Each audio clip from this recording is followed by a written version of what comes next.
ఈ మొత్తం బ్యాచ్లన్నిటికీ social media బ్యాచ్లు ఉన్నాయి. వీళ్ళందరికీ బాగా చాలా చాలా బ్యాచ్లు ఉన్నాయి. వాళ్ళంతా రేపటి నుంచి ఏమంటారు, నన్ను ఒకరు బీజేపీ ఆపరేట్ చేస్తుందంటారు, ఒకరు కాంగ్రెస్ ఆపరేట్ చేస్తుందంటారు, ఒకరు రేవంత్ రెడ్డి చెప్తే మాట్లాడుతుందంటారు, ఇంకోరు బండి సంజయ్ చెప్తే మాట్లాడుతుందంటారు. ఖబర్దార్ బిడ్డ, నేను ఎవరు చెప్తే ఆడేటటువంటి తోలుబొమ్మని కాదు.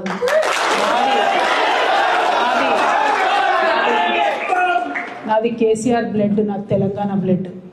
ఇండిపెండెంట్గా నేను అనుకున్న విషయాన్ని చెప్తున్నాను. దానికి పొలిటికల్గా ఇబ్బంది అయినా, కష్టమైనా, నష్టమైనా నేనే భరిస్తా. కానీ దేవుడు లాంటి మా నాన్నను ఇవాళ సిబిఐ ఎంక్వైరీ చేసిండ్రంటే కడుపు రగులుకపోతా ఉంది ఒక బిడ్డగా. అందుకే చెప్తున్నా, ఇన్ని రోజులు చెప్పలే.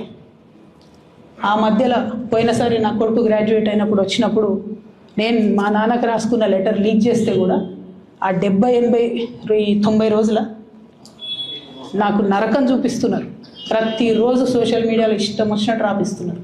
ఎప్పుడు వీళ్ళ పేర్లు తీసుకోవాలి, ఇష్టం వచ్చినట్టు ప్రెస్ వాళ్ళకి మాట్లాడుతూ చాలా విషయాలు చెప్తున్నారు. ఎప్పుడు వాళ్ళ పేర్లు తీసుకోవాలి. ఇలా తీసుకుంటున్నా, ఎందుకంటే విషయం నాది కాదు. ఇది తెలంగాణ పరువు ప్రతిష్టకు సంబంధించిన విషయం. ఇలా దేశంలో ఏ మూలకు పోయినా, ఎక్కడికి పోయినా కేసీఆర్ అంటే ఒక మహానాయకుడు, త్యాగం చేసిన నాయకుడు అని చెప్పి మాట్లాడతారు. రేపటి నుంచి ఏం మాట్లాడతారు? సిబిఐ ఎంక్వైరీ చేస్తే ఏం మాట్లాడతారు? కేసీఆర్ అంటే సిబిఐ కేసు అంటారు. మా నాన్న పరువు పోతే నాకా బాధ, మీకా? మీకు పైసలు కావాలి కదా, మీకు పేరుతోనేం పని?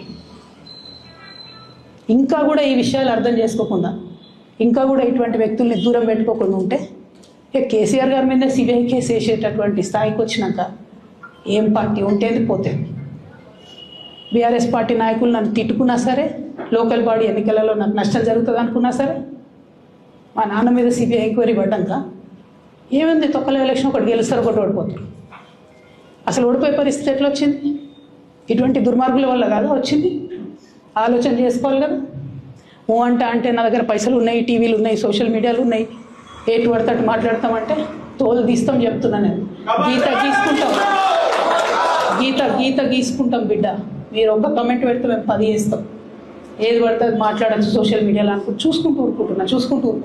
పెద్ద సార్ దగ్గరకు వచ్చినాక ఇంకా కాంప్రమైజ్ అయ్యేది ఏం లేదు.